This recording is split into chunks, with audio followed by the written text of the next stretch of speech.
आज मुलीचा वाढदिवस म्हणून छोले रात्रीच भिजत घातले आणि मग नंतर छोले पाण्यात घातले। त्यामध्ये मीठ, हळद, बेकिंग सोडा घालून मस्तपैकी छोले शिजायला लावले।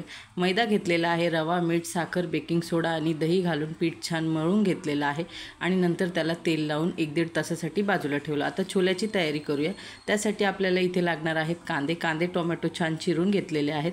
आता काय करायचं, मिक्सरच्या भांड्यामध्ये टोमॅटो घालायचा, मिरची घालायची आणि ते वाटून घ्यायचं। तेल घालायचं, त्यामध्ये खडे मसाले घालायचे, त्यामध्ये कांदा छान परतून घेतल्यानंतर टोमॅटोची प्युरी घालायची। छानपैकी ते परतून झालं की त्यामध्ये आपण मसाले घालणार आहोत। कांदा टोमॅटो छान परतून झाल्यानंतर लाल तिखट, हळद, किचन किंग मसाला, छोले मसाला, गरम मसाला छान परतून घेतलं तेल सुटेपर्यंत।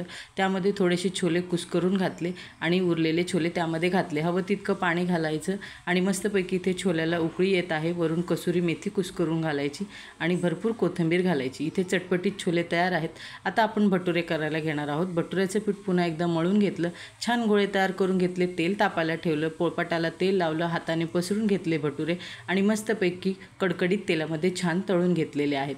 भटुरे छान करताना तेल अगदी कडकडीतच तापलेलं हवं। तुम्हाला लाटण्याने लाटायचे तर तुम्ही लाटू शकता।